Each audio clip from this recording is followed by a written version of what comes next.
In this clip from Breaking Points, Krystal and Emily talk about Bernie Sanders' declaration of how the Democratic Party has failed the American people and discuss whether or not this might give rise to a third party, a kind of a new Democratic Party that represents this vision of Bernie Sanders. Let's take. So at the same time, obviously, there's a big soul-searching autopsy situation going on inside of the Democratic Party. What went wrong? What do they need to do moving forward to try to win back some of those working class voters who have been fleeing the party? Bernie Sanders has been pretty unvarnished in his critique of the Democrats and how they abandon working class voters. And he just recently sent out a campaign email that was not one of these normal, just like boilerplate fundraising pitches. This was clearly coming directly from him and continued that critique of the Democratic Party and also opened up some interesting possibilities for what Senator Sanders may be doing with his time in the future. Let's go ahead and put this up on the screen. I'm going to read this in full, guys, so just bear with me so you get the full sense of it. He said, I won't do it. I won't do it in the Bernie voice. Dear Brent, tough times. Not bad. The American people understand that our economic and political systems are rigged. They know that the very rich get much richer while almost everyone else becomes poor. They know that we are moving rapidly into an oligarchic form of society. The Democrats ran a campaign protecting the status quo and tinkering around the edges. Trump and the Republicans campaigned on change and on smashing the existing order. Not surprisingly, the Republicans won. Unfortunately, the quote change that Republicans will bring about will make a bad situation worse and a society of gross inequality even more unequal, more unjust, and more bigoted. Will the Democratic leadership learn the lessons of their defeat and create a party that stands with the working class and is prepared to take on the enormously powerful special interests that dominate our economy, our media, and our political life? Highly unlikely.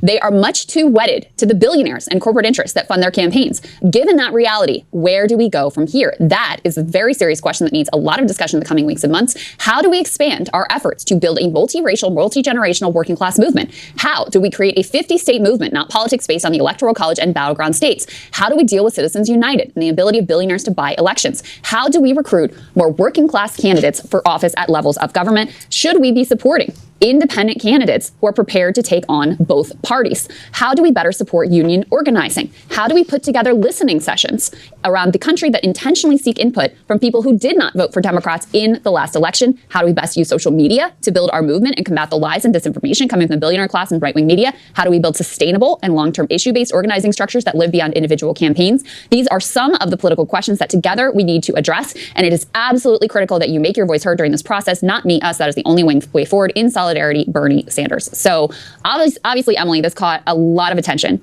because it is, very critical of the Democratic Party. Says, like, are they going to get their act together? Probably not going to happen. Right. So where do we go from here? And, one of the things he floats is, hey, do we support candidates? He doesn't name check Dan Osborne. We have to think that that's somewhere in mind, who ran as an independent, but as a populist and came very close to winning in a Senate seat in Nebraska. How do we get more working class people in? And the theory, the possibility here of a third party movement is also sort of overtly floated. So quite noteworthy coming from someone who still holds so much sway and so much influence. Well, and what he is saying is what we heard the voters say in Griffin's segment, which is the big theme to take away from that is people voted for change. They voted for change. They voted for change. And you don't tell people that you are a change agent effectively if you are Kamala Harris and you are defending the Biden administration's policies. Now, we can have a debate about whether Donald Trump is actually going to change Washington, but he convinces people that he is. That is his overarching message, that he... Well, he's going to change Washington, all right. It's just not going to be the way he promised. Actually, it is going to be the way he promised. It's not the way people think. Fundamental change, not, as Bernie put it, tweaking around the edges or tinkering around the edges with different policies. It's not enough to talk about a child tax credit. You have to talk about why the system has created an environment where you need a child tax credit, where you need the government saying, oh, here, take a little bit more of your own damn money. Have a little bit more of it back for childcare. Have a little bit more of it back to pay for your babies. Like, that is the problem with the Democratic Party right now, is just assuming that's enough. Yeah, no, that's exactly right. And, I can harp on this, but I think Bernie is a model, a very unique model in American politics, not in global politics, but in American politics in particular, where I would love to know what those same ladies would say if we asked them, like, what do you think about Bernie Sanders? Because I think even though he's stylistically very different from Trump, very different than AOC, also though a New York character. Yes. Interesting parallel there. But, that people had that same sense of him. This is a fighter. This is someone who is focused on me and my life and is going to go to war against the forces that are arrayed against me and my family and are making life more difficult than they should be for me and for my kids to be able to find success. I mean, the immediate question that this raises is, okay, Bernie Sanders, 83 years old, like, what does this mean? What is he planning? And, people have floated like, is he going to launch a third party? Is that what this is leading to? I think that's probably very unlikely, just given, Bernie has been in politics for longer than either one of us has been alive by decades, right? And he knows that in the realities of the American system, like there's a reason that he was able to run as an independent, but caucuses with Democrats and ultimately ran as a Democrat in the Democratic Party, because there are just so many barriers to an independent or third party movement, especially in the post-Ross Perot era, being able to find any sort of significant success. I mean, if anyone could make it happen, it would be Bernie Sanders, because he still does have that, that base and that affection and that media and star power, et cetera, to command.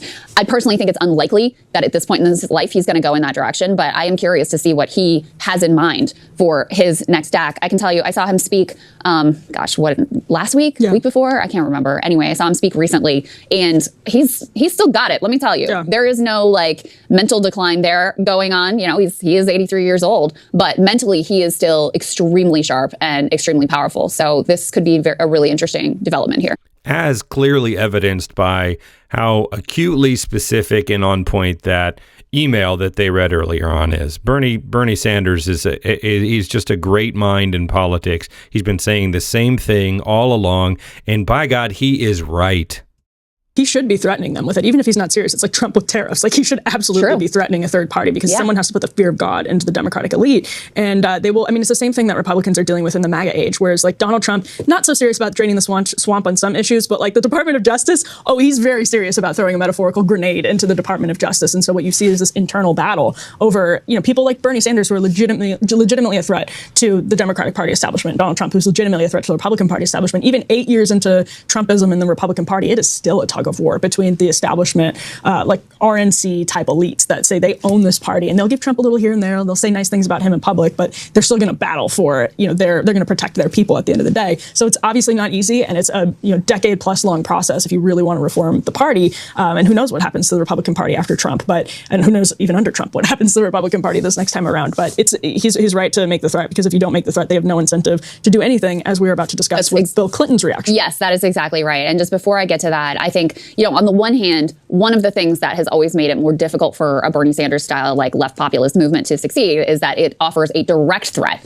to billionaire and oligarchic class interests. That's central to the vision and the ideology. Trumpism is less of a direct threat. And in fact, they did quite well under Trump in the first term, and I think felt very comfortable with him going into a second term. So when you have not only the Democratic establishment forces, but sort of uniform capital class arrayed against you, that obviously creates a more challenging landscape. But on the other hand, Trump is a destroyer. This is one of the things I'm going to talk about in my monologue. And he has kind of destroyed a lot of the liberal institutions that served as a bulwark against a left populist movement. MSNBC is the primary case in point here. They were enforcers for establishment Democrats. And because liberals still had so much faith in these institutions, they were very powerful. So when they, in 2020, said, Joe Biden is the one, and that's it, you have never seen the polls shift as rapidly as they did in favor of Joe Biden to coalesce behind him to defeat Bernie Sanders in that primary after it looked like Bernie was headed to a victory after Nevada. In 2016, obviously, they were all aligned behind Hillary Clinton. That was also extremely powerful.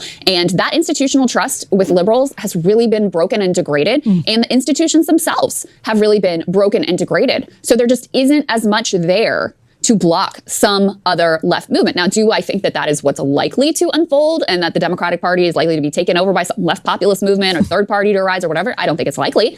But there is a possibility that exists now that did not exist in the past. And I think that's what Bernie Sanders is sensing and seizing on as well, because those bulwark institutions within that protected the Democratic Party establishment have been dealt, in a sense, a devastating blow by their own malfeasance, their own failures to grapple with Trumpism and effectively defeat Trumpism, which was the central promise that they were offering. They weren't offering healthcare or wages or whatever. Their central promise was, we are going to end the Trump era. They failed.